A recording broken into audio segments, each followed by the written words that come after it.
The sun blazed mercilessly over the Afghan mountains as Chief Petty Officer Marcus Rodriguez adjusted his scope for the third time in 10 minutes. Sweat dripped down his face despite the early morning hour. Something felt wrong about this mission from the very beginning. "Eagle Eye, this is Falcon 1, Rodriguez whispered into his radio. "We're in position overlooking the compound." No movement detected. The static crackled back with the voice of Lieutenant Commander Sarah Chen from base camp. "Copy that. Falcon 1. Intel confirms 3 high-value targets inside. Proceed with extreme caution." Rodriguez's 4-man SEAL team had been tracking these Taliban commanders for weeks. The intelligence suggested they were planning a major attack on coalition forces. This remote compound, nestled between 2 steep ridges, was supposed to be their final hideout. Petty Officer Jake Thompson, the team's demolitions expert, crouched beside Rodriguez. His weathered hands checked his equipment one more time. At 32, Thompson had seen more combat than most soldiers twice his age. His calm demeanor under pressure had saved their team countless times. "Boss, something's not sitting right with me," Thompson muttered, scanning the valley below through his binoculars. "This place is too quiet. Where are the guards? Where's the usual Taliban chatter on the radio frequencies?" Petty Officer David Kim, their communications specialist, was hunched over his equipment 20 feet away. The young Korean-American had joined the team just 8 months ago, but his technical skills were unmatched. He could intercept enemy communications from miles away and jam their signals when needed. "I'm picking up some strange radio traffic," Kim reported, adjusting his headphones. "It's not in any dialect I recognize, and the encryption is different from what we usually see from local Taliban units." The 4th member of their team, Hospital Corpsman Luis Hernandez, was positioned as their rear guard. The medic from San Antonio had steady hands and nerves of steel. He'd patched up more wounded soldiers than he cared to remember, often under heavy fire. Rodriguez made the decision that would change everything. "We move in 10 minutes. Thompson, prep the charges for the back entrance. Kim, keep monitoring those frequencies. Hernandez, stay sharp on R6." As they began their descent toward the compound, none of them noticed the dozens of pairs of eyes watching from concealed positions throughout the valley. The Taliban had been expecting them. The compound looked exactly like the satellite photos they'd studied for hours. A rectangular building with thick walls, surrounded by a low fence. 2 vehicles parked outside, both appearing abandoned. But as they approached, Rodriguez felt that familiar tingle at the base of his neck that had kept him alive through 3 deployments. "Hold up," he whispered, raising his fist to signal the team to stop. That's when they heard it. The distinctive sound of AK-47 seconds being loaded, coming from multiple directions. They'd walked straight into an ambush. "Contact front," Rodriguez shouted, as the first bullets started flying. The team dove for cover behind scattered rocks and debris. The compound had been a trap from the beginning. Instead of 3 targets, they were facing what sounded like at least 20 hostile fighters, positioned in a perfect crossfire. "We're pinned down," Thompson yelled over the gunfire, pressing himself against a boulder as bullets chipped away at the rock above his head. Kim was frantically trying to call for backup, but something was jamming their long-range communications. "I can't reach Eagle Eye. Someone's blocking our signal." The situation deteriorated rapidly. The Taliban fighters had positioned themselves in a horseshoe pattern around the only escape route. Every time one of the SEALs tried to move, bullets forced them back into cover.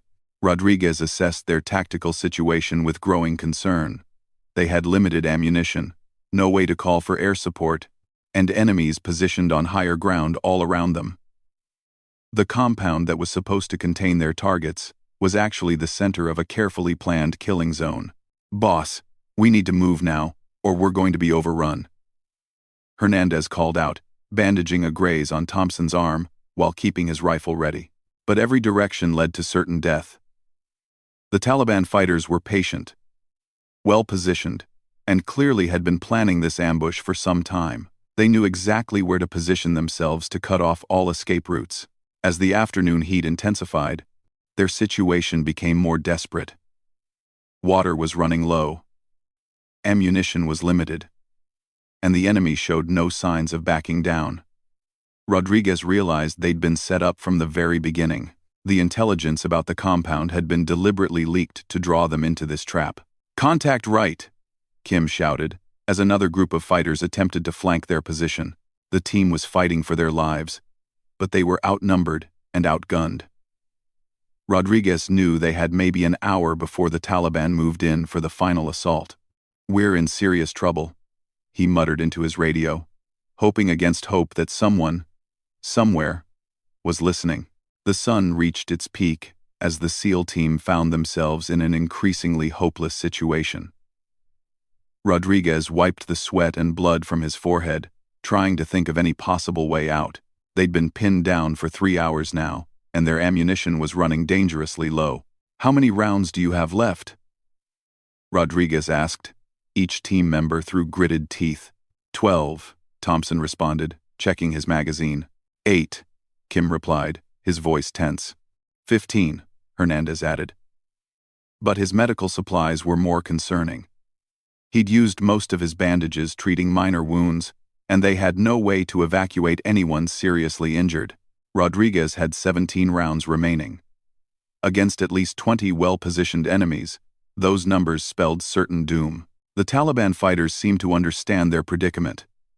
The gunfire had become more sporadic, more calculated. Instead of wasting ammunition in a continuous barrage, they were taking careful shots, slowly wearing down the Americans' defenses while conserving their own resources. "They're playing with us," Thompson observed grimly, watching muzzle flashes from 3 different positions. "They know we can't go anywhere." Kim had been desperately trying different radio frequencies, hoping to break through the jamming that was blocking their distress calls. His equipment showed strong interference across all military communication channels. Whoever had planned this ambush understood American military communications technology intimately. "Still nothing on the radio," Kim reported, "but I'm picking up increased chatter in Arabic. I think they're coordinating something big." The tactical situation continued to worsen. The Taliban fighters had begun moving closer, using natural cover and the compound's outbuildings to advance their positions. Soon they would be close enough for hand-to-hand combat, where the SEALs' superior training would matter less against overwhelming numbers. Rodriguez tried to calculate their options. Moving toward the compound would put them in an even worse position, surrounded on all sides. Attempting to retreat up the mountain would expose them to crossfire from multiple angles. Staying put meant slowly running out of ammunition while the enemy closed in. "Boss, we need to make a decision," Hernandez said quietly. "In about 30 minutes, they'll be close enough to overwhelm us." The temperature was becoming unbearable. The combination of stress, dehydration, and the Afghan heat was taking its toll on all 4 men. Their movements were becoming slower, their reactions less sharp. Heat exhaustion was becoming as dangerous as enemy bullets. Thompson studied the terrain around their position through his scope. "There's a small ravine, about 50 meters to our left. If we could reach it, we might have better defensive positions." "That's 50 meters of open ground," Rodriguez replied. "We'd be sitting ducks." Kim suddenly perked up, adjusting his radio equipment. "Wait. I'm getting something. It's not our frequency, but someone's transmitting in English." The voice that came through the static was calm, professional, with a slight accent none of them could identify. "American unit in the valley. This is Grass Phantom. I see your situation. Maintain current positions." Rodriguez grabbed the radio. "Who is this? How do you have our frequency?" Questions later. "Listen carefully. In 60 seconds, I will provide covering fire. When you see the first Taliban position go silent, move to the ravine on your left. Do not hesitate." The team exchanged bewildered looks. None of them had ever heard the call sign Grass Phantom before. There weren't supposed to be any other coalition forces in this area. "How do we know you're friendly?" Rodriguez demanded. The response came immediately. "Because if I wasn't friendly, you would already be dead." Kim was monitoring the Taliban radio chatter. Their communications just went crazy. They're asking each other about a sniper. Someone's got them spooked. Exactly 60 seconds later, The first shot rang out. It wasn't the sharp crack of an AK-47 or the boom of an RPG. This was different, the distinct sound of a high-powered sniper rifle firing from an extreme distance. Immediately, the gunfire from the Taliban position on the right side of the valley stopped. Completely. Go! Now!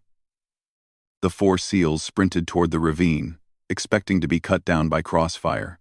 Instead, another sniper shot echoed across the valley, and a second Taliban position fell silent. They reached the ravine as a third shot eliminated another enemy position. Whoever this grass phantom was, he was systematically destroying the Taliban's carefully planned ambush with surgical precision.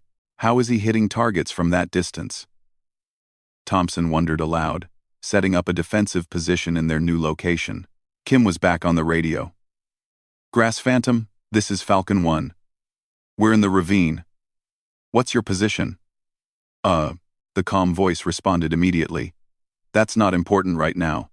The Taliban are regrouping. They know they're being hunted. And they're about to try something desperate." As if on cue, the remaining Taliban fighters opened up with everything they had. RPGs exploded around the ravine, sending dirt and rocks flying. Machine gun fire raked across their new position. But now the mysterious sniper went to work in earnest. Shot after shot rang out, each one eliminating another enemy position with deadly accuracy. The Taliban's coordinated attack began falling apart as their fighters realized they were being picked off one by an invisible enemy. "Whoever this guy is," Hernandez said, bandaging a cut on Rodriguez's arm from flying debris. "He's saving our lives." Kim was monitoring the enemy communications with growing excitement. The Taliban are in full panic mode. They're calling for reinforcements, but half their unit is down. Rodriguez tried to spot the sniper's position, scanning the surrounding mountains through his scope.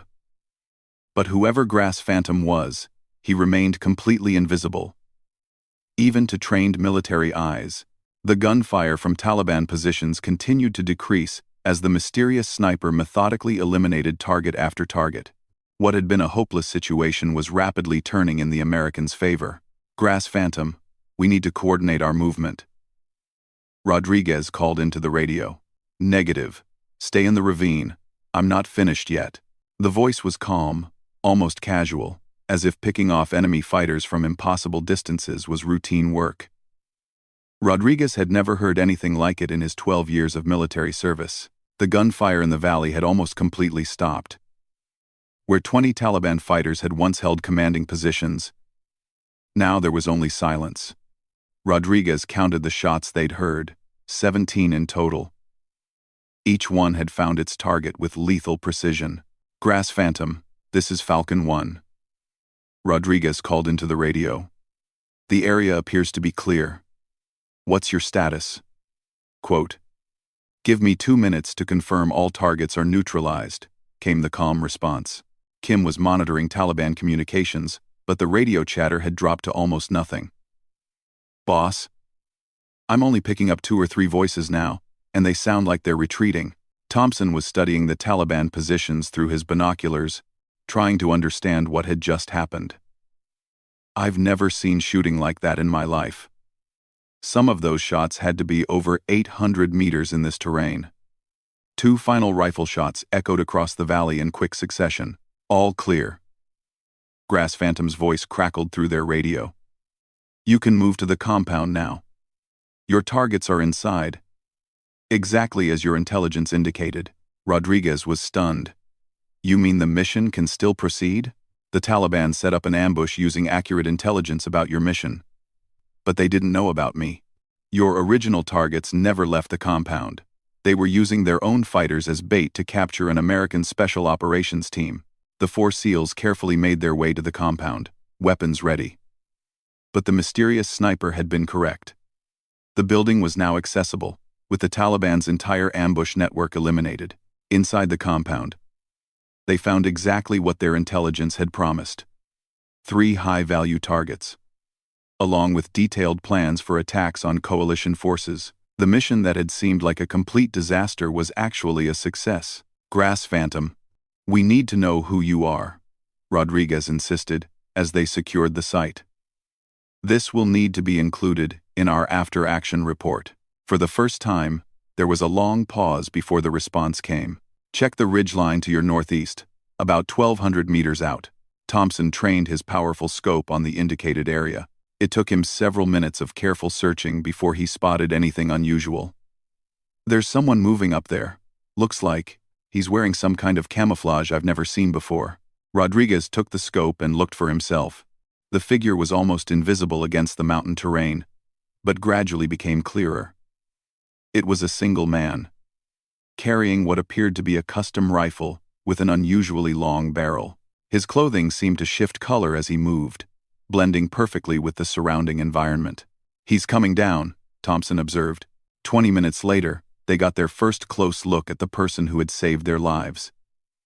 The man approaching their position appeared to be in his early 40s, with weathered features and intense gray eyes. His equipment was unlike anything they'd seen before, a mixture of cutting-edge technology and improvised modifications. "I'm Captain Eric Johansson," the man said in accented English as he approached. "Swedish Special Forces. But I've been operating independently in this region for the past 2 years. Rodriguez extended his hand. "Chief Rodriguez, U.S. Navy SEALs." Johansson smiled slightly. "I've been tracking this Taliban cell for weeks. When I intercepted their communications about the ambush, I realized they were targeting an American team. I couldn't let that happen." Kim was fascinated by Johansson's equipment. "That rifle, I've never seen anything like it. Custom modification. Extended barrel, specialized scope, modified ammunition. Designed for extreme range precision in mountain terrain." Johansson handled the weapon with obvious expertise. "I've been hunting these particular fighters for a long time." Hernandez was treating the minor wounds the team had sustained during the firefight. "You saved our lives. All of us would have died in that ambush." Johansson nodded gravely. "The Taliban have been using leaked intelligence to set up ambushes like this for months. You're not the first special operations team they've targeted, but I made sure you'll be the last for this particular cell." Thompson was still trying to process the incredible marksmanship he'd witnessed. Some of those shots were impossible. How do you compensate for wind and elevation at those distances? Practice. Lots of practice. And understanding the terrain better than your enemies do. Johansson began breaking down his rifle with practiced efficiency. "I've been operating in these mountains for so long, I know every ridge and valley." Rodriguez realized they needed to coordinate their extraction. "We have a pickup scheduled in 4 hours. Can you make it to the landing zone?" Johansson shook his head. "I work alone, but I'll make sure you get out safely." Kim had been monitoring their communications with base camp. "Eagle Eye.